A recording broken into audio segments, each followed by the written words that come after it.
Andamos en Chinatown.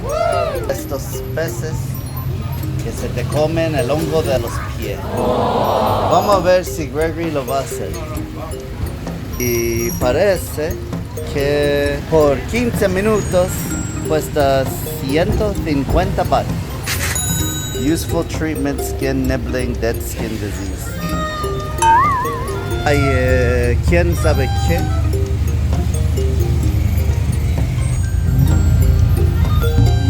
Durian. Ahora estamos en un templo budista.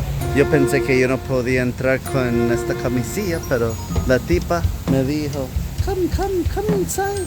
Oh, me, yo puedo así. Todo maricón.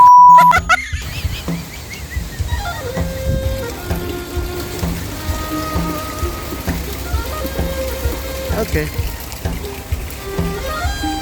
Un templo que yo no quería entrar porque yo pensé que se tenía que pagar como los demás templos. Scala Shark's Fin Restaurant. Esto es aleta de tiburón.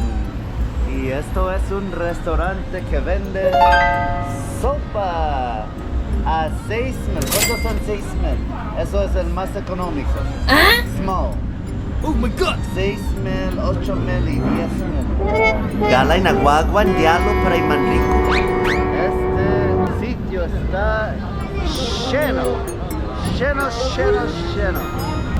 Huele mal, pero a lo mejor sabe bien. Show power. Mucha gente.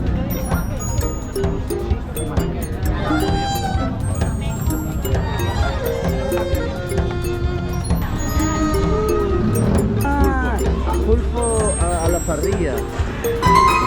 Mira, yo escucho merengue. Mira, alguien sabe de dominicana.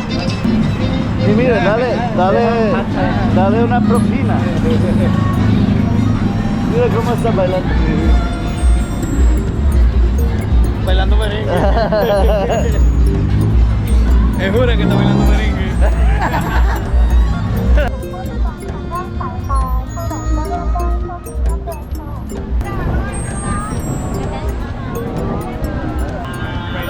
Frutas.